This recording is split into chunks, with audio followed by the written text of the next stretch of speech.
পথিক ও কুঠার। দুইজন পথিক এক পথ দিয়ে যাচ্ছিল।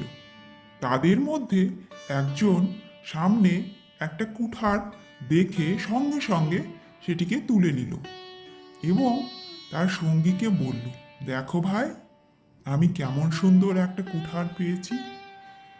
তার সঙ্গী তখন এই কথা শুনে বলল, ও কি ভাই, এ কেমন কথা তুমি বলছো? আমি পেলাম বললে কেন? আমরা পেলাম বলো, কারণ আমরা তো একসঙ্গে যাচ্ছি, তাই যা পাওয়া গেল তা তো দুজনেরই হওয়া উচিত। অপর সঙ্গী তখন বলল, না ভাই, তা হয় না, কারণ তুমি কি জানো না যে যা পাই তারই তা হয়। এই কুঠার আমি পেয়েছি, তাই এটা আমারই হওয়া উচিত, তোমায় তার ভাগ দেব না।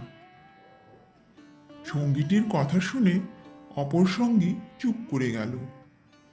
এই সময়ে যাদের কুঠার হারিয়েছিল তারা খুঁজতে খুঁজতে সেখানে এসে হাজির হলো এবং পথিকের হাতে কুঠারটি দেখে চিনতে পেরে তারা তাকে চোর বলে ধরল।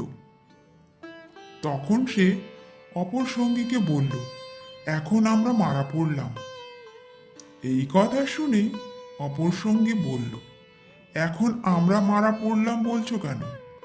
বলো, আমি মারা পড়লাম কারণ যাকে লাভের অংশ দিতে চাওনি তাকে বিপদের অংশ দিতে চাওয়া তো অন্যায়।